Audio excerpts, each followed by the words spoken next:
어떤 그 실내 어떤 냉각을 할 때 냉각 포화된 이 온도까지 노점 온도까지 냉각하는 것이 아니라 노점 온도 이상까지만 냉각한다는 거죠. 그래서 노점 온도 이상까지만 냉각하기 때문에 결로가 생기지 않아서 절대 습도량은 변화하지 않는다라는 표현이죠.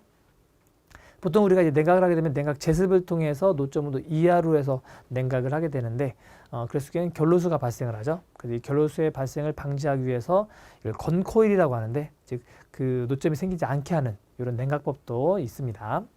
자, 여기서는 노점 온도 이상으로 냉각을 해서 절대 습도가 변함없이 이렇게 냉각이 되는 과정이죠. 엔탈피는 이제 그 가열과 이제 반대로 이렇게 H1에서 H2로 냉각이 열량이 감소되는 거죠. 어차피 감소량은 H1에서 H2를 이렇게 빼게 됩니다. 감소량으로 되게 되고 이 감소량 또 마찬가지로 CP 델타 T로 같은 양으로 이제 제거가 되는 거죠. 가열과 반대 방향으로 수평 이동을 하게 됩니다. 그래서 전체 그 냉각 코일 열량은 그 공기가 순한 양의 엔탈피 차이고 그 엔탈피 차는 즉 CP 델타 T 온도 차이다. 이렇게 계산이 되어지는 거죠. 자, 다음 세 번째로는 가습. 이제 겨울철에 습도가 낮죠. 그래서 낮은 이 실내의 습도를 올리기 위해서 실내 습도가 낮아지는 주원인은 틈새 바람으로 해서 저온 저습에 이제 그 공기가 들어오면서 습도가 낮은 상태로 실내 들어오게 된다는 거죠. 그런 경우가 실내 환기를 시켜서 외기를 할 때 굉장히 습도 낮은 외기가 들어오면서 가습이 필요한 상황이 이게 발생을 합니다. 자, 공기조화에서 일반적으로 가열을 동반한 가습 방법으로 다음과 같다. 그래서 뭐 가열을 하면서 가습을 같이 하게 되죠. 겨울철에는.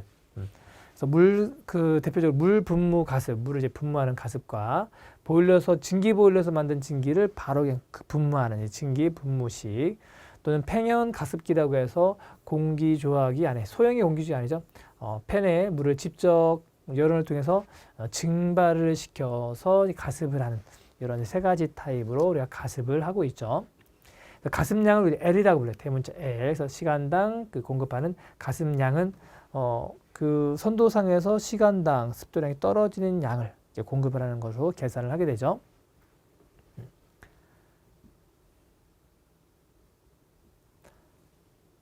그래서 온수 분무의 이제 가습인 경우 이제 열수 분비 방향으로 이제 가게 되는데 요거에 대해서 좀 간단하게 좀 정리를 하고 좀 넘어가도록 하겠습니다.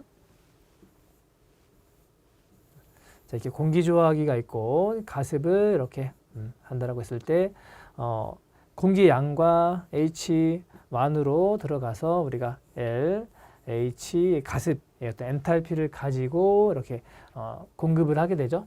공급을 했을 때 변화된 GH2의 상태로 이렇게 변화가 되겠죠. 엔탈피는 양으로 보면 G의 X 공기의 X1의 상태로 우리가 이제 그 공기 중에 수증기가 이제 절대 습도가 있을 건데 L을 공급함으로 인해서 가로를 할게요.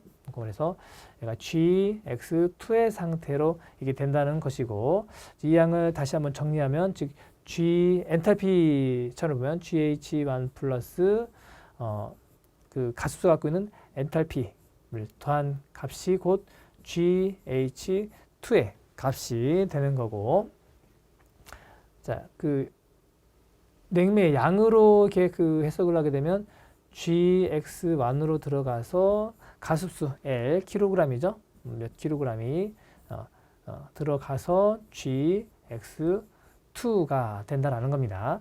그럼 다시 한번 정리를 좀 하면은 G로 묶어서 정리를 하면 얘는 GH2에서 H1을 뺀 요 식이죠. 값은 즉 L, H, L과 이제 같게 되고 밑에 있는 식 G를 묶어서 X2-X1 해당하는 값은 바로 뭐다? 가습량